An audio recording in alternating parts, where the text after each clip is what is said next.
caractéristique de la Fondation Jérôme Lejeune, c'est d'être à la fois un geste très incarné dans le quotidien et en même temps une parole. Le geste, il s'adresse aux personnes qui sont touchées par la trisomie 21 parce qu'aujourd'hui, les personnes les plus fragiles, ce sont elles. Elles sont déshéritées par la médecine, par la science et le regard social qui est posé sur les personnes touchées par ce type de handicap est perçu comme étant très blessant par elles et par leur famille. Par conséquent, nous voulons leur rendre ce service et nous mettons à leur disposition l'héritage clinique de Jérôme Lejeune, c'est-à-dire 50 ans de clinique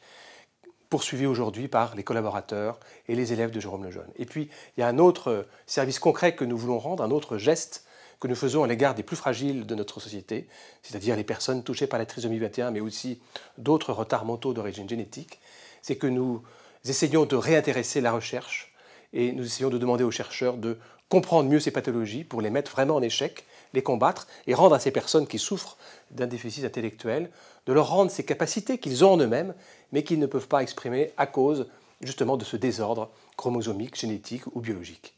Et nous avons réussi à convaincre la communauté internationale qu'il était possible de les traiter et probablement un jour, pour certaines d'entre elles, de les guérir.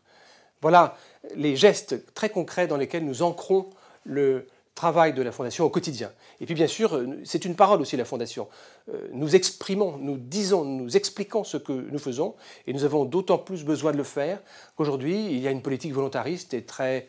systématique de dépistage de la trisomie 21 qui aboutit à l'éradication quasi complète d'une population pour des raisons médicales, ce qui est totalement inédit. Nous voulons rendre à la médecine ses lettres de noblesse, comme l'avait si bien expliqué Jérôme Lejeune dans une très belle formule en disant que lorsque la nature condamne, le rôle de la médecine n'est pas d'exécuter la sentence, mais d'essayer de commuer la peine. Et puis nous avons aussi une parole pour redire ce que l'on ne devrait pas avoir besoin de repréciser, à savoir que le petit de l'homme est un homme petit et qu'on ne